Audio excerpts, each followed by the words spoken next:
people like to see that they're just real people. I'm just a guy. I'm just a real person on the other side trying to chase down my dreams and my passions and do the things that I love to do. This is Going Live. I'm Mike Washburn. You're about to listen to an interview with someone who obviously loves what he does. It's a little bit different than some of the other interviews we've done so far on the show, in so much that it's a lot more positive, first off. And I think that speaks a lot to Jim's nature in and of itself. He's a pretty positive guy and super fun to talk to, really easygoing and really easy to like. This was one of my favorite conversations because you could just tell from the conversation how much he enjoyed streaming, how much he enjoys his community and his audience, and how it feels when someone clearly is doing exactly what they're meant to do. This is an awesome conversation, and I really hope that you enjoyed it as much as I did talking to him. When we come back, my conversation with JJamJim. Stay with us. Welcome back to the podcast, everyone. I'm joined on the pod by JJamJim. He's a fun and engaging content creator with a focus on strategy games. I'm excited to chat with him about his experience as a streamer, how he views his content, the year 2020 was, and the years to come. Welcome to Going Live, Jim. Hey, thanks, Mike. Appreciate it. Thanks for having me. I'm really excited to have you. We were just talking off air about how hard it is to schedule things in this time. And, we've had to bounce this time around a couple times. And so I appreciate your flexibility hanging out with me and making sure that we got this conversation done. I'm super excited to have it. Maybe before we get started, give me a little bit of a background. Introduce yourself to the audience. Talk about, how you started as a content creator. Yeah.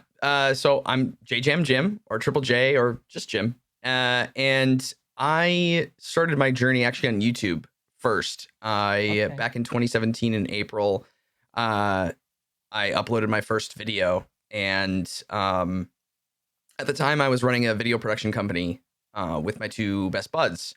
And we had been doing that for probably about 5 years at that point. And it was going really well, but it was really stressful. And I was starting to feel like the time of creating was so minimal. Like there was so much time of chasing work and then chasing the money from that work and then doing all of that stuff. And the actual creation part was so small, and that high went away so quickly. And I was starting to get pretty bummed out about that. And so I had found this game called City Skylines, and that sparked everything. I started watching videos, and I started seeing this subculture of all these people making content for video games and doing it as a living. And I just was fascinated by it. And so I was also playing the game, and I was telling my wife all these things that I was doing in the game, and she was like, why don't you tell other people about it? Because they're going to probably find it more interesting than I do. And I was like, that's Sounds fair. like my wife, actually. Right. Yeah, totally. Because I enjoyed, I was always talking kind of to myself anyway, doing it. Yeah, and so I hit that upload button. I created a name. It was my Reddit name that I had for years. And so I just used that. I made my logo. Didn't spend really any time doing it because I had no idea what this was. I just wanted to try it. Yeah. And uploaded that first video, and it just felt good. It wasn't precious. It wasn't anything that was going to blow anyone's mind. It wasn't content that was going to change anything, but it felt good to just make something that was I completely had control over. And so I just kept doing that. And then in October, I started streaming on Twitch of that year. So October of 2017. And about literally 363 days later, a year after I started streaming, I started doing it full time. That's amazing. That's a pretty good growth curve too. Yeah. You probably jumped in right at the perfect time almost for it, right? Yeah. So it was October 9th of 2018. And at the time, that was when me and my two other buddies who were running our production company, we had a pretty rough year. It was a bad year for our industry where we were. And so we decided to ultimately call the commercial side of it quits. And so my wife and I had a conversation about like what's next, because that's what I had been doing right out of college. I had nothing else. Like I that was what I had done. And so, you know, I was an entrepreneur. That was all I knew. And so she actually brought it up. She goes, "Are you going to try live streaming full time because you love it?" And I said, "I would love to." And thankfully we were in a position where I could try it and give it a shot. And the trajectory's been good. So that's amazing. That's a great story, man. You very much disliked the sales process of trying to like get customers, get business. Sounds like that didn't appeal to you. You're a lot more interested in the creative process, which makes sense to me. But certainly in streaming, you know, you have to have people giving you bits and subscriptions in order for you to put food on the table.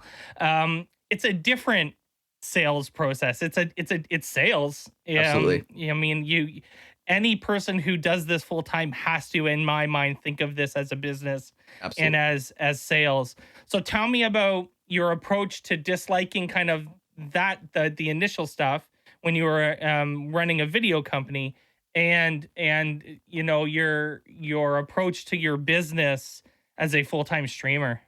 So it's a couple of things. I would say the sales part of that wasn't the problem. It was the politics surrounding commercial advertising that I started to really get bitter and just jaded with. Interesting. It was more about you hire us to make a commercial and you're selling paper towel. Okay.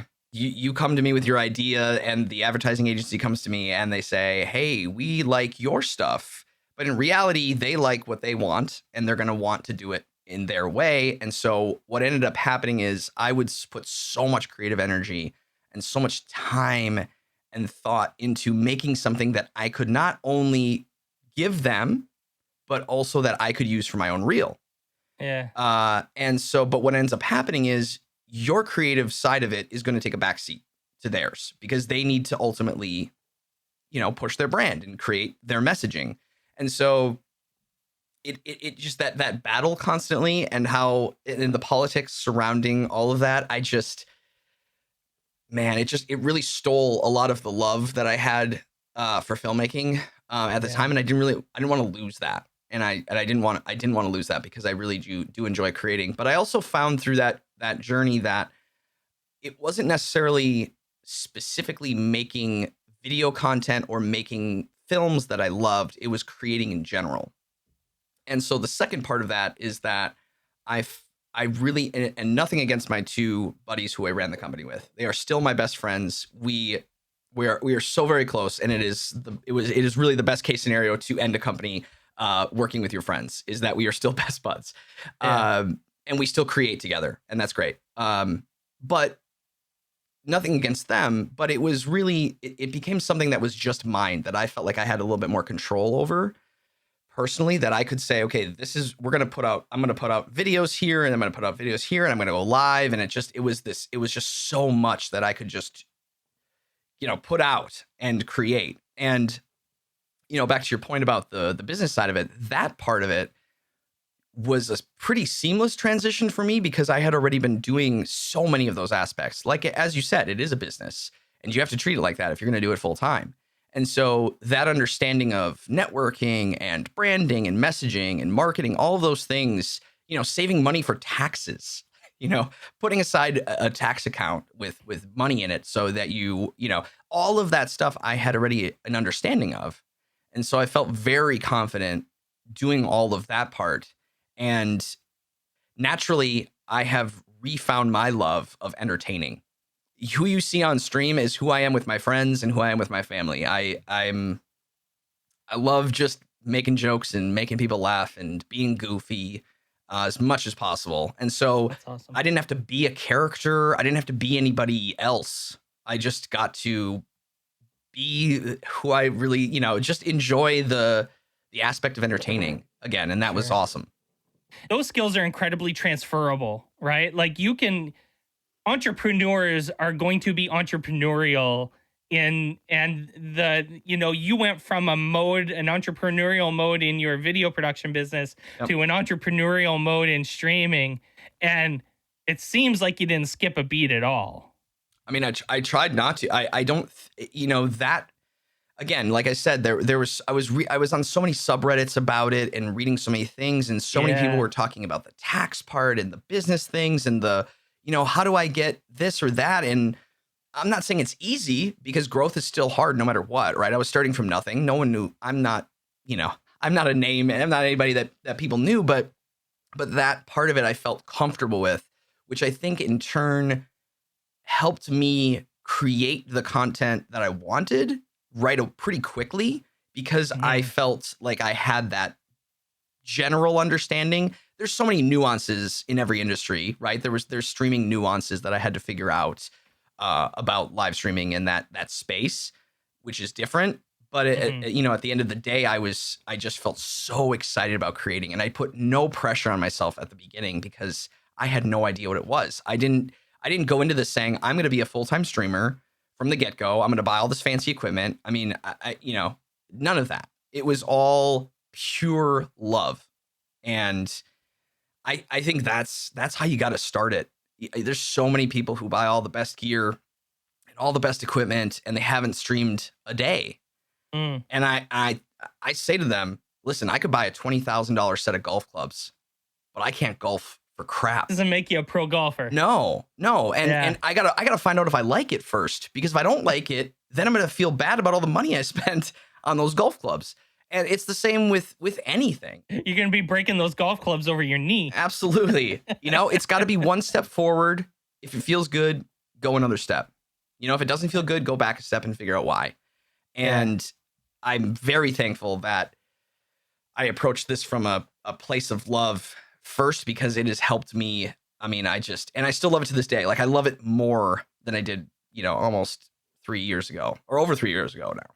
So that's awesome. So let's dig into that just a little bit more, because I think that you're hitting on something that when people listen to this and are trying to get into streaming, you're almost giving the how to do it right here in my mind.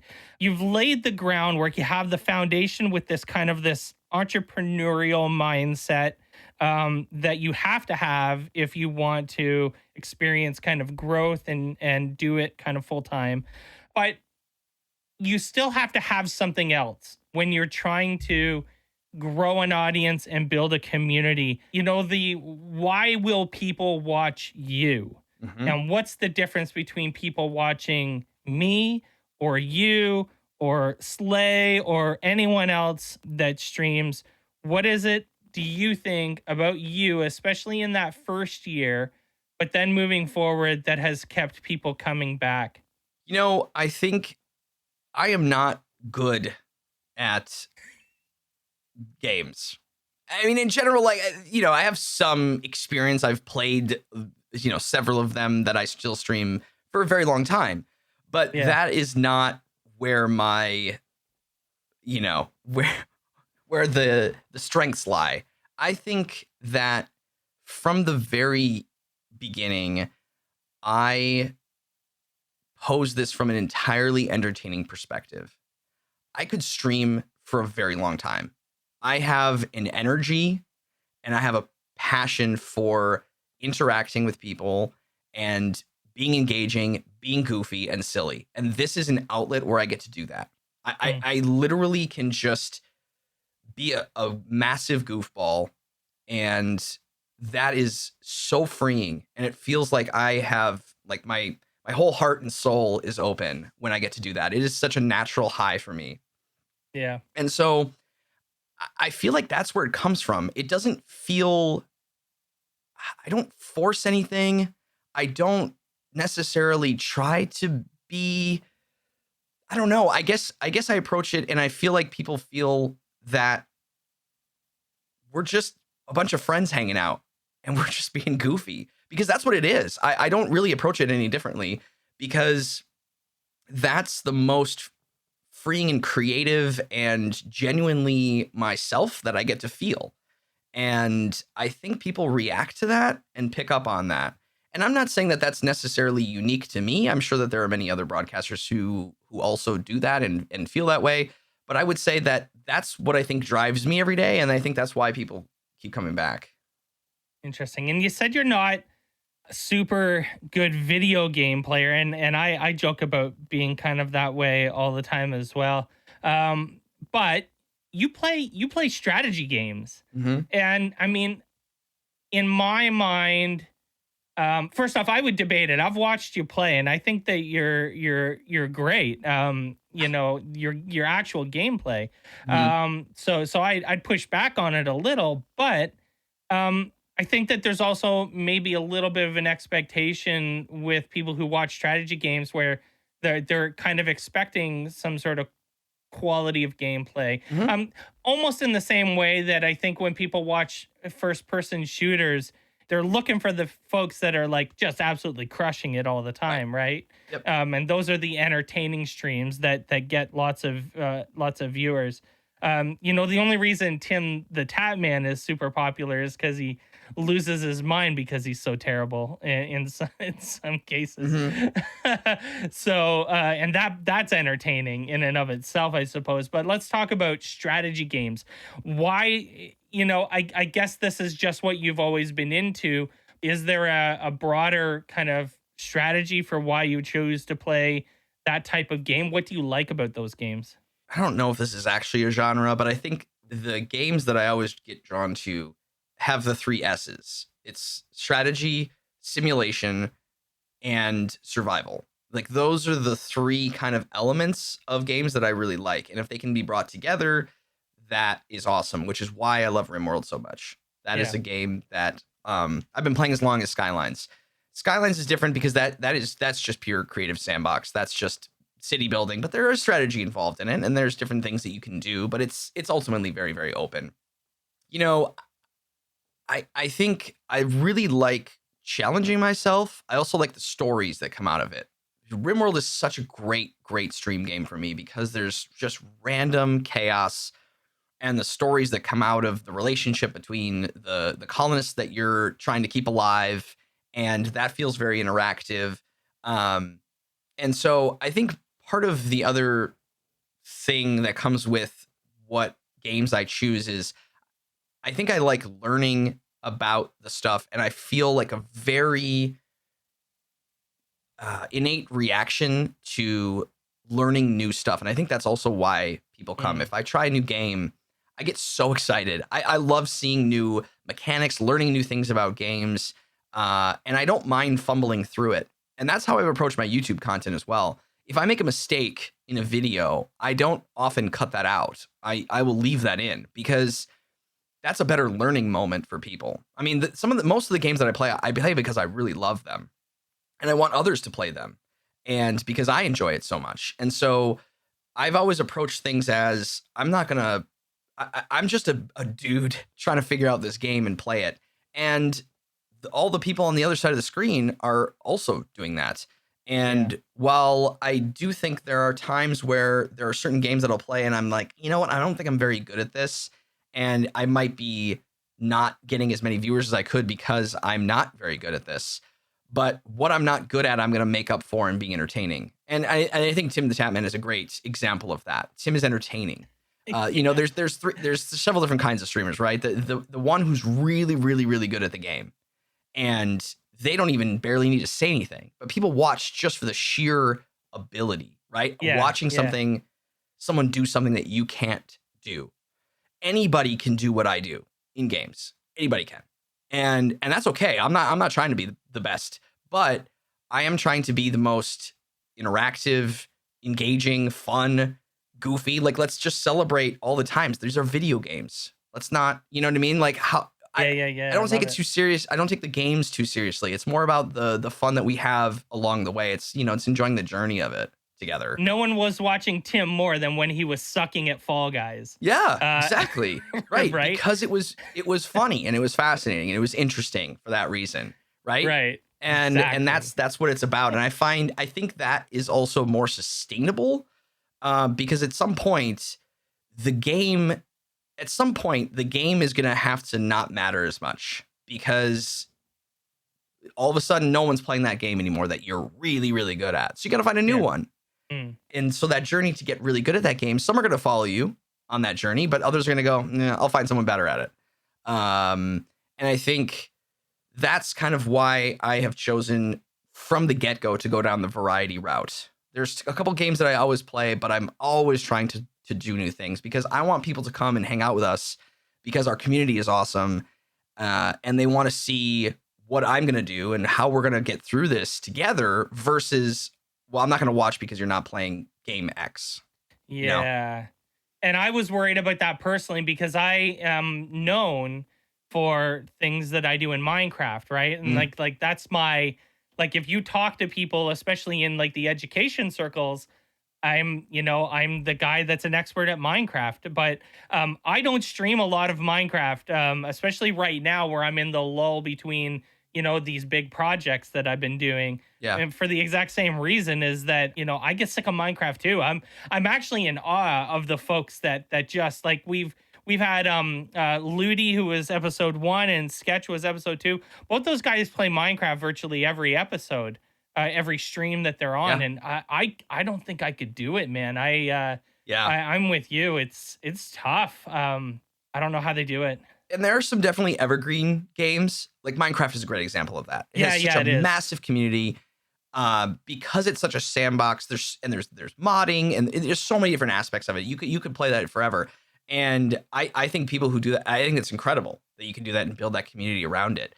I know personally, though, I can't do that. Like, as much as I love, as many hours as I have in the games that I love, I can't play Skylines 6 hours a day, every day. I can't do it. I need to have, and because if I do that, I will get burned out and I will not want to stream. And your audience can sense that as soon as you can sense it. When you're not happy or you're not interested in what you're doing, your audience can sense it. And so you have to play to that. And it's harder. It's a longer growth path. But you have to kind of stick to what is going to work for you, because ultimately that's going to be better in the long run. Going Live is brought to you by Nodecraft. Do you love multiplayer servers? Ever thought about hosting your own? If you have, check out Nodecraft. I've been using Nodecraft for my community server and for servers of pop-up projects I'm working on, and I'll be honest, I've never experienced a smoother, more reliable service than theirs. If you use my special URL, you'll get 30% off your Nodecraft subscription. Just go to nodecraft.com/r/Mr. Washburn and get 30% off your next multiplayer adventure. Again, that URL is nodecraft.com/r/Mr. Washburn. So let's talk about some other games, only because I'm super interested in strategy games. I love them myself. So you play a lot of RimWorld, you play a lot of Cities. Mm-hmm. What other games? I don't talk about games much on this podcast either. So I want to get into it just a second here, so people can tolerate this conversation a little bit. What games are you jamming on right now? What are you into other than RimWorld and City Skylines? I'm curious. Yep. So I'm playing a lot of Stardew Valley. That is not a strategy game, but well, I guess it is, depending on how you play it. But I really love that is such another great stream game to play. It's so chill. You can interact easily with the chat. You can always pause. It's just very soothing. It's just a relaxing atmosphere. It's silly and goofy at times as well, and that's a lot of fun. And I've been playing a lot of Satisfactory, and that is I would say that's a sandbox, building game. But man, that after a night of that, my brain is fried. Satisfactory is awesome. It's great, but man, my brain does not work like that in terms of the math and the figuring out all the perfect workflow systems. So that is one where I am struggling through right now, but we're doing it together, and people, chat's helping me out, and we're trying to figure out these math equations, because that is not how my brain operates. But we've been doing a lot of that. There's also a game called Foundation, which is a brand new, it's an early access medieval city builder, which I love medieval style games. So that's about to get some more huge updates. And that it's not so much a strategy, it's more of a city builder game, but there are some strategies in terms of managing resources, balancing budgets, all that kind of stuff. So those are kind of the ones that I've been hitting on. There's ebbs and flows. I also play some story games. So I did Outer Wilds. I don't know if you've ever played Outer Wilds. That game is phenomenal. And it's a game you can really play once because of just knowing what's going to happen. But what a beautiful story. I was tearing up at the end of that game. It's just gorgeous. And so we'll do like one-off things like that sometimes where we'll play through like a story-based game. I generally don't like to play those too long. I did a very, very long Fallout Friday very early on when I started streaming. We played Fallout every Friday, and that was kind of like my flex day to play whatever. And that's such a massive game, and it's great. It was great. It was a lot of fun. But it stretched on for so long because we were only playing it one day a week. And I don't know if I want to do that route again. I would do that differently. I think now I would do that maybe 2 days a week or specify something else. But so we'll do something like that once in a while. I don't know. I'm always trying to keep some of the games that we love, but then also introduce new things and keep it fresh. That's awesome. So 2020 was a year, understatement of the century, I suppose. I think that both of us are lucky that, your job is doing this content creation, and, so you get to kind of stay at home most of the time. And I work, in a home office. My head office is in the United States, and I live in Canada. So I was basically home the whole time as well. But it was an interesting year for streaming. Streaming saw this incredible explosion of popularity, especially early on in the March, April, May. It kind of like leveled off a little bit. But it was definitely like this crazy year for growth in 2020. 2021 is going to be an interesting year as people get vaccinated and kind of life slowly starts to return to normal. Not everything is going to return to normal, and some things may never return to normal. And then I think maybe also, I think about this a lot in my job, but I think that some of the things that we've learned from 2020 are things that we're going to pick up and continue doing, kind of a new normal. And then 2022, which I'm already starting to think about with my work, is going to be a completely different year than I think 2020 and 2021. It's like we're experiencing a decade of the human experience in the next 3 years. Such a variety. And you have to be thinking, as someone, I guess, with a bit of an entrepreneurial spirit and with a brain for that, I'm curious what you're thinking about in terms of 2020, 2021, and then going into the future. What are your thoughts on you and your content and your community? So, a little bit of a sidebar, but in January of 2020, my wife, which we had been talking about for a while, she started doing some freelance marketing on the side. She's a marketing consultant and is fantastic, super creative. And we have been talking about her quitting her job for a while. So she had been doing some freelance marketing on the side. In January of 2020, she quit her job. And so that meant both of us were freelancers, essentially working from home. And then obviously the pandemic hit. And that was a little scary at first for her because some of her clients were like, whoa, we don't know what we're doing. So we're not going to spend money. Marketing budget. Off. Yep. What? Yep. Yeah. So February, March, April-ish was challenging for sure. But then she saw a really, really healthy growth uptick after that.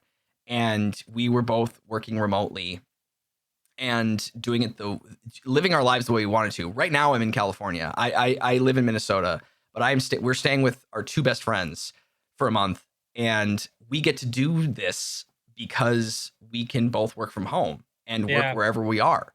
And I think we're going to start to see, those large office buildings with thousands and thousands of cubicles. I think we're going to start to see those divided into multiple companies. We're going to start to see more creative work happening together, sort of almost like workspaces. Like if you go to like a creative workspace that you can just like rent or go for the day or whatever. I think we're going to see a lot more of that, just people wanting to get out of the house as we move through this pandemic. But 2020, for all of the bad things that year did for so many, it was a great year for us, for my wife and I, in terms of like putting our heads down and just working. And because we were thankful and grateful, so grateful enough to be able to do that. And so we couldn't do anything. We couldn't go anywhere. We couldn't do anything. And so we just worked, and we just talked about their future and how we're going to live our lives and how we want to live our lives. And so we're just going to continue down that path. And I'm very transparent about that with my community and how that all goes. Like I'm, because we're kind of all invested in it, right? And people want to see, I'm so grateful they want to see me go live, and I want to go live badly. And so I think there's this balance of like, hey, we're all kind of on this journey together.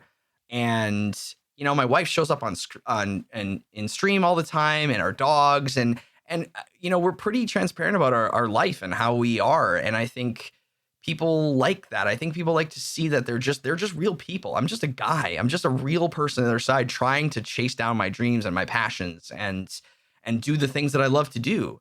And that's all people want. We want to be around more people doing that, right? And that's fun. That's why when you meet entrepreneurs, you meet other people who are just doing stuff, you're like, that's so good, and it's inspiring. And hopefully I can help other people go down those paths and learn and try to do the things that they love, because that's where the happiness comes from, right? So going back to your question, the future of this, 2020 was great. Obviously we started to see in terms of streaming in general, we started to see a little bit of that dip in like June, July, kind of when some people were going back to work a little bit. But thankfully the trajectory has still looked great. We've still gotten more people to hang out. It's funny. I think it was Ludi, this episode, he talked about online bartenders in that episode, and how streamers are basically the online bartenders. And it's so funny that he brought that up, because that is how I have been approaching what we do. It's our neighborhood hangout. Yeah. And this is how I explain streaming to other people who don't understand it. I say, think about going into a bar, and there's a bunch of people hanging out, and it's a party, and everyone's talking to each other and hanging out, and there's a bartender slinging drinks. That seems like a fun place that you'd want to go and hang out, right? And it's like Cheers. For a long time, before kind of all the DMCA stuff hit, I had the Cheers theme song that I would play every once in a while. Like when a bunch of people would come in, I would play that opening part of the Cheers song, like the first 30 seconds, because that is how I picture it. I have an open sign back home, not here, but back home, I have an open sign that I turn on and I turn off after each stream. And when each stream starts, I turn it on, because we're open for business. We're hanging out. Everybody comes in, they say hi to each other. We're a neighborhood hangout where you can come and chill and be with friends and feel like you're in a safe space. And I don't think that kind of mentality goes away. And I want to keep pursuing that further and just keep gathering it, making the bar bigger, right? We're going to have, more parties. Eventually we add a pool. I don't know what's going on, right? But, it's a place where people can come and feel safe and heard and cared for. And I love fostering so much of that. That is one thing I never thought about when I started streaming, is how much that community aspect would fulfill so much of my heart and soul. Like I didn't really understand that too much. And then all of a sudden it just started, and I was like, wow, this is the amazing part of this. This is the cool, awesome part of live streaming, is being able to project into someone's home and make them feel happy, give them a laugh, you know what I mean? And hopefully make their day brighter. And man, that feeling is so good. And each and every day, I don't know, each and every day I'm so grateful to be sitting in that chair and being able to to do that for someone, even if it's just one person, you know? Yeah. So You can hear it in your voice too. You sound like me when I talk about, education. So I get it and I appreciate it. And I think it's friggin' great. And listen, friends, if you're looking for the online bar, it sounds like Jim's is the place to be. So where can people go to learn more about you? Where can they connect with you? Where's your stream at? Tell us all the things. Yeah. So twitch.tv/JJamJim. You can also find me on YouTube, on JJamJim as well. You can find all my Discord links and all of those things. And yeah, come join us, hang out. We love meeting new friends. Amazing, Jim. Thanks so much. You got it, buddy. Thank you so much for having me. Thanks for listening to Going Live. My name is Mike Washburn. You can catch me Tuesdays, Thursdays, Saturdays, and Sundays streaming live at twitch.tv/Mr. Washburn. It would be amazing to see you in my stream. We can chat games, technology, and talk about the podcast and guests. Again, that's twitch.tv/Mr. Washburn. I really hope to see you there. If you want to get in touch with me, check out the website at goinglivepodcast.com. You can connect with me on Twitter at Mr. Washburn or on Instagram at Mr. Washburn Twitch. I'd love to know who you think we should talk to next. If you're enjoying the show and think others would too, I'd be thrilled if you shared it with them. Please leave me a rating or review in Apple Podcasts or Google Podcasts.